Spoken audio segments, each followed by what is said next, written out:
여러분, 잠시 눈을 감고 상상해 보시겠어요? 세상에서 가장 강력한 권력을 손에 쥐었던 한 남자가 매일 밤 깊은 고뇌에 잠겨 죽음을 떠올리며 불안에 떨었다면 어땠을까요? 그가 바로 인류 역사상 가장 위대한 황제 중 한 명으로 손꼽히는 로마의 마르쿠스 아우렐리우스였다면 말이죠. 과연 그는 무엇을 그토록 두려워했을까요? 그리고 그는 어떻게 그 끈질긴 불안의 그림자로부터 벗어날 수 있었을까요? 오늘 우리는 시대를 초월하는 한 인물의 이야기를 통해 우리가 살고 있는 이 시대의 기대와 불안의 본질을 함께 탐구해보려 합니다. 모든 부와 권력을 가진 사람조차 내면의 평화를 찾아 헤맸다는 사실은 어쩌면 우리 모두가 겪는 삶의 보편적인 질문과 맞닿아 있을지도 모르죠. 그의 삶과 철학 속에서 발견한 해답들은 수많은 세대를 거쳐 오늘날 우리의 삶에도 여전히 깊은 울림을 전하고 있습니다. 이제 시간을 거슬러 서기 161년, 광활한 로마 제국의 심장부로 함께 떠나볼까요? 젊은 마르쿠스 아우렐리우스가 황제의 자리에 오르던 그 순간으로 웅장하고 압도적인 로마의 풍경이 눈앞에 펼쳐집니다. 석양에 물든 콜로세움, 위험 넘치는 원로원 건물들, 그리고 끝없이 펼쳐진 제국의 영토가 보입니다. 팍스 로마나, 즉 로마의 평화라고 불리던 전성기의 한가운데에서 그는 제국을 통치할 가장 높은 자리에 오르게 됩니다. 하지만 이 영광스러운 즉위식 뒤에는 헤아릴 수 없는 책임감과 상상조차 하기 힘든 압박감이 숨어 있었죠. 전 세계를 호령하는 거대한 제국의 운명이 그의 어깨에 고스란히 짊어진 것입니다.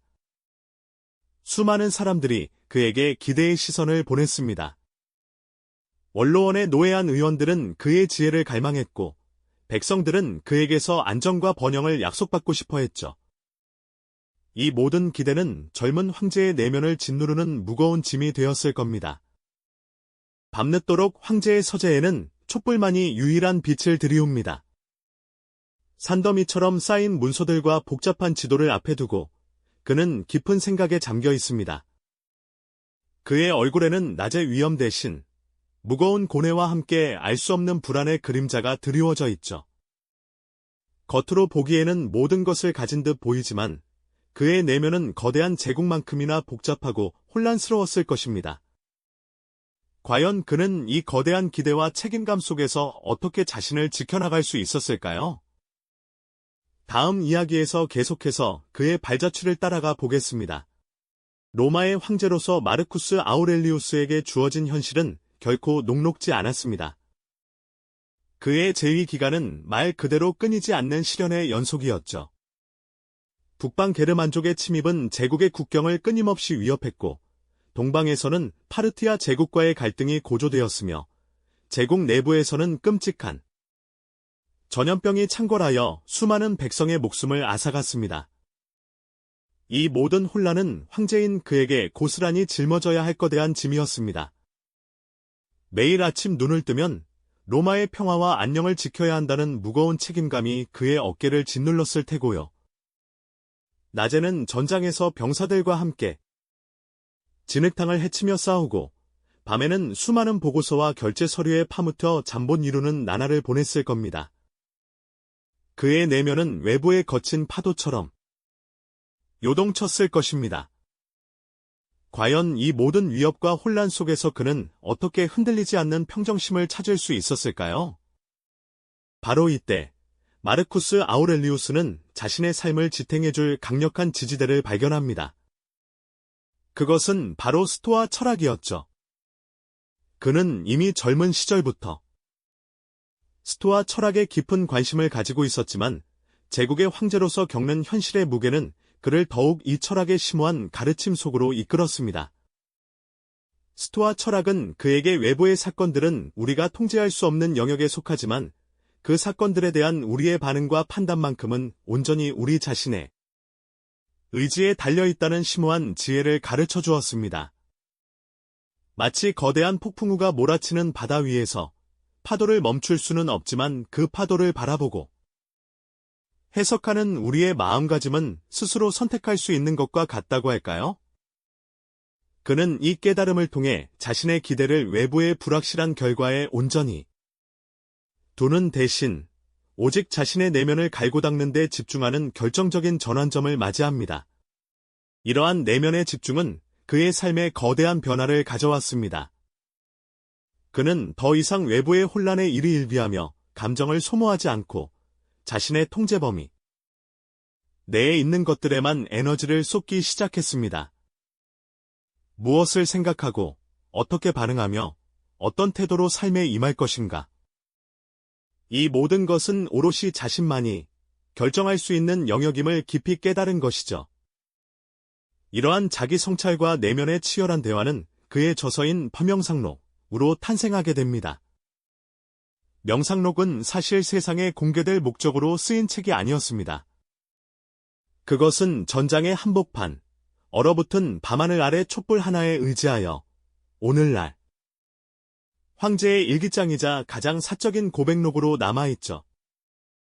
밤늦도록 펜을 들고 자신의 생각과 감정을 기록하며 철학적 원칙들을 되새기는 시간은 그에게 혼란스러운 현실 속에서도 평온함을 유지할 수 있는 유일한 안식처가 되어 주었을 겁니다.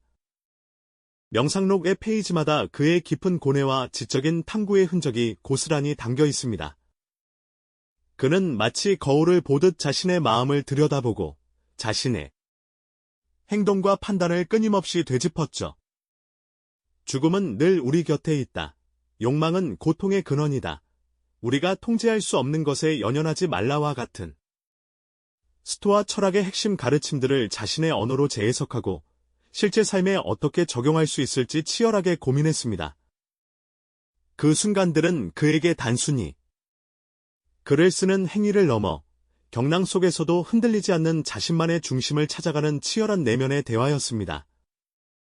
전장의 텐트 안에서 고요히 묵상하는 황제의 모습, 밤하늘을 올려다보며 삶의 본질을 사유하는 그의 모습은 우리가 상상할 수 있는 가장 고독하면서도 가장 지혜로운 순간이었을 겁니다.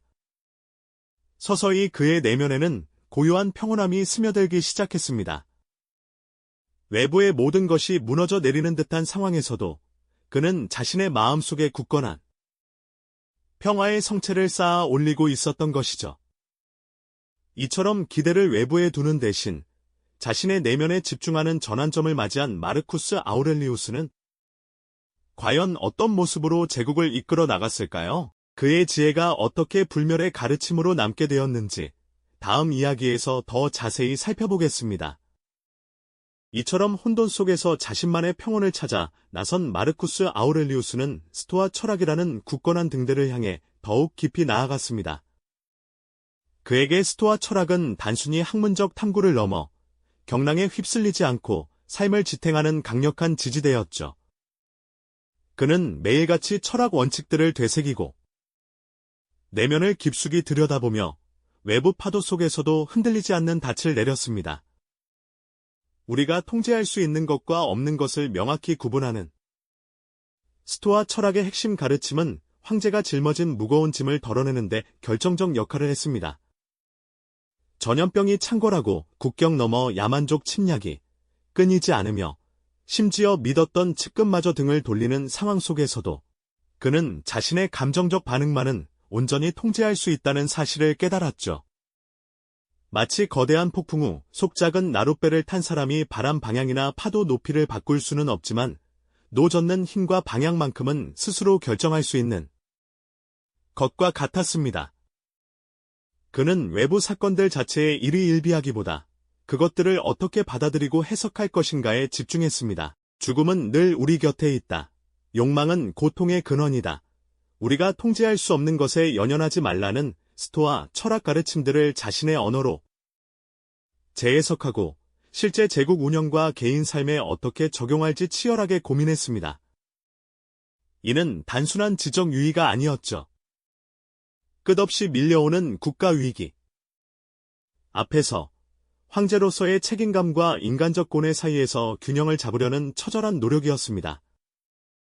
전장의 텐트 안, 혹은 멀리 떨어진 변방 숙소에서 마르쿠스 아우렐리우스는 촛불 하나에 의지해 밤늦도록 펜을 들었습니다. 그가 남긴 애명상록은 바로 이 치열한 내면, 대화와 성찰의 기록이죠. 그것은 대중에게 공개하기 위한 거창한 철학서가 아니었습니다. 오직 자신만을 위한, 마음을 다스리고 정신을 훈련하기 위한 지극히 개인적인 일기이자 명상록이었습니다. 거울을 보듯 자신의 생각과 감정을 기록하며 철학 원칙들을 되새기는 시간은 그에게 혼란스러운 현실 속에서도 평온함을 유지할 수 있는 유일한 안식처가 되어 주었을 겁니다. 명상록 페이지마다 그의 깊은 고뇌와 지적 탐구의 흔적이 고스란히 담겨 있습니다. 그는 마치 거울을 보듯 자신의 마음을 들여다보고 행동과 판단을 끊임없이 되짚었죠.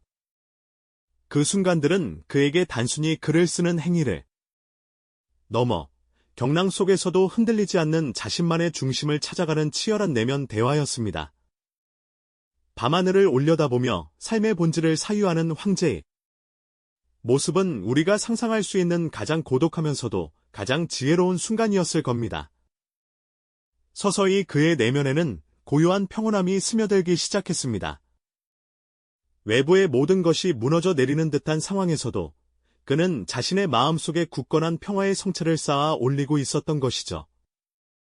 이처럼 기대를 외부에 두는 대신 자신의 내면에 집중하는 전환점을 맞이한 마르쿠스 아우렐리우스는 결국 불안이라는 그림자에서 벗어나 진정한 평화를 찾아갔습니다. 그가 외부 혼란 속에서도 흔들림 없이 제국을 이끌고 자신의 의무를 다할 수 있었던 것은 바로 이 스토아적 지혜 덕분이었을 겁니다. 그의 철학은 단순한 이론이 아닌 극심한 현실 속에서 삶을 지탱하는 강력한 힘이었음을 우리는 엿볼 수 있죠. 그의 사후에도 외명상록, 이 수많은 사람에게 위로와 지혜를 주는 이유 또한 여기에 있습니다. 시대를 초월하여 우리 삶에 적용될 수 있는 그의 지혜는 앞으로도 계속해서 우리에게 깊은 영감을 줄 것입니다. 그렇습니다. 그는 단지 책상에 앉아 철학을 논하는 학자가 아니었습니다. 마르쿠스 아우렐리우스는 내면의 평화를 얻은 후 외부의 격렬한 혼란 속에서도 로마 제국을 흔들림 없이 이끄는 위대한 황제의 면모를 유감없이 보여주었습니다. 마치 거대한 폭풍우 속에서도 굳건히 서 있는 등대처럼 그는 제국의 모든 백성을 보듬고 중요한 결정을 내리는데 추호의 망설임도 없었죠. 그의 눈빛에서는 혼란이나 불안의 그림자 대신 깊은 통찰과 자애로운 지혜가 빛났습니다. 이 평화는 그가 기대를 외부에 두는 대신 오직 자신이 통제할 수 있는 것에 집중했을 때 비로소 찾아온 것이었습니다. 게르만족의 끊임없는 침략, 전염병의 창궐, 측근의 배신과 같은 통제 불가능한 외부 사건들은 여전히 로마를 위협했습니다. 하지만 이제 황제는 더 이상 그러한 상황에 휘둘리지 않았습니다. 그는 마치 거친 파도가 몰아쳐도 끄떡없는 바위처럼 자신의 내면에서 솟아나는 굳건한 힘으로 모든 난관에 의연하게 맞섰습니다. 그의 철학은 단순한 이론이나 공허한 명상이 아니었죠. 그것은 극심한 현실 속에서 한 인간이자 황제가 삶을 지탱하고 나아가 제국을 이끄는 강력한 원동력이자 실질적인 힘이었음을 우리는 그의 삶을 통해 분명히 엿볼 수 있습니다. 마르쿠스 아우렐리우스의 이야기는 우리에게 깊은 울림을 줍니다. 모든 권력과 부를 가졌음에도 불구하고 심각한 불안에 시달렸던 한 황제가 결국 기대라는 무거운 짐을 내려놓았을 때 비로소 진정한 평화와 행복을 찾았다는 깨달음은 시대를 초월하는 강력한 메시지입니다. 그가 외부에 통제할 수 없는 혼란 속에서도 흔들리지 않는 내면의 중심을 잡았던 것처럼 우리 또한 외부에 휘둘리지 않는 자신만의 평화로운 성체를 마음속에 구축할 수 있다는 희망을 안겨주죠. 진정한 자유는 외부 환경이 아닌 우리 마음속에 있다는 것을 그의 삶이 증명해 보인 셈입니다. 그의 저서 애명상록이 수천 년의 세월을 뛰어넘어 오늘날까지 수많은 이들에게 위로와 깊은 지혜를 선사하는 이유도 바로 여기에 있습니다. 이 고전은 단순히 고대 로마 황제의 일기장이 아니라 인간 본연의 불안과 고뇌에 대한 심오한 통찰을 담고 있는 인류의 보편적인 지침서라고 할 수 있습니다. 마치 오랜 친구가 건네는 따뜻한 조언처럼 명상록은 우리가 마주하는 삶의 수많은 질문에 대해 명쾌하고도 현명한 해답을 제시해 줍니다. 고통과 상실, 불확실성 속에서도 흔들림 없이 자신의 길을 걸어갈 용기와 지혜를 불어넣어 주는 것이죠. 오늘날 우리는 끊임없이 타인과 자신을 비교하고 사회가 정한 기준에 자신을 맞추려 했으며 미래에 대한 막연한 기대와 불안 속에 살아가고 있습니다. 소셜미디어의 홍수 속에서 타인의 완벽해 보이는 삶과 자신을 비교하며 좌절하고 이루지 못한 목표에 대한 자책감에 시달리기도 하죠. 마르쿠스 아우렐리우스의 이야기는 바로 이러한 현대인의 고뇌에 직접적으로 말을 건넵니다. 우리의 불안이 어디에서 시작되는지, 그리고 어떻게 하면 그 굴레에서 벗어나 진정한 행복에 다다를 수 있는지 다시 한번 깊이 생각해보게 합니다. 진정한 행복은 외적인 성공이나 타인의 인정에서 오는 것이 아니라 자기 내면의 평화와 자신이 통제할 수 있는 영역에 집중하는 데 있다는 황제의 메시지는 오늘날에도 여전히 유효합니다. 마치 사막 한가운데서 오아시스를 발견한 것처럼 그의 지혜는 우리에게 혼란스러운 세상 속에서 흔들리지 않는 삶의 방향을 제시해 줍니다. 우리는 황제의 삶을 통해 외부의 기대와 통제 불가능한 요소들에 대한 집착을 내려놓고 스스로 통제할 수 있는 자신의 생각과 행동에 집중할 때 비로소 내면의 평온함을 찾을 수 있음을 깨닫게 됩니다. 마르쿠스 아우렐리우스 황제의 이야기는 여기서 끝이 아닙니다. 이 위대한 철학자의 삶과 지혜가 오늘날 우리의 복잡한 일상에 어떻게 적용될 수 있을지, 우리는 그의 가르침을 통해 무엇을 얻을 수 있을까요? 다음 시간에는 이 고귀한 스토아 철학의 가르침을 현대인의 삶에 더욱 구체적으로 녹여낼 수 있는 실질적인 방법들을 함께 탐구해보고자 합니다. 그의 심오한 지혜가 여러분의 삶을 더욱 풍요롭고 평온하게 만드는데 진심으로 도움이 되기를 바랍니다. 곧 이어질 다음 편에서는 이 고대로마 황제의 지혜가 오늘날 우리에게 어떤 실제적인 변화를 가져다 줄 수 있을지 더 깊은 통찰과 함께 여러분을 찾아뵙겠습니다. 계속해서 많은 관심과 기대를 부탁드립니다. 이 영상이 도움이 되셨다면 좋아요와 구독 부탁드립니다. 여러분의 응원이 제게 큰 힘이 됩니다.